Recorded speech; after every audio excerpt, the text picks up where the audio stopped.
that's led to a deeper look at those job numbers, and they're not all they're cracked up to be. To break it down for us, we're joined now by Weekend Sunrise money man Scotty Phillips from Motley.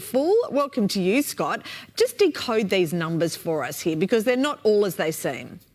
Yeah, good morning, Mon, and good to be with you. No, that's exactly right. Look, the ABS, the Bureau of Statistics, do a wonderful job of counting all these numbers for us, but it is absolutely a function of the way they count. Those of us who are working, those of us who are out of work, it was just easy enough to say, well, who's unemployed and how big is the population? You'd get a certain number. But of course, kids can't work, pensioners don't want to work potentially. And of course, many of us, even who are of working age, are choosing for one reason or another not to enter or want to enter the workforce. So the ABS tries to take those of us looking for work and those of us in what they count as the labour force and do unemployment that way.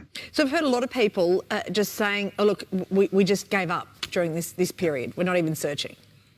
And that's exactly the story this month. So we had 146,000 jobs lost during the month that was in August compared to July, which is not great. Unfortunately, more of us dropped out of the labour force, which is exactly why the percentage gets to go down, even though the number of jobs also went down. As you saw from those stats as you opened, 13 or so million of us, down from 13.1 million in the last month. And again, as you mentioned, obviously in those lockdown states, New South Wales in particular, and Greater Sydney, a very, very large jump on unemployment in that particular city. The other thing that's concerning is the number of jobs lost. That's important, and it shows up in the underemployment rate. Just explain that. Right, you've nailed that. And this is probably the most useful stat of the lot, particularly right now. So unemployment, of course, is those of us who want a job and can't get it.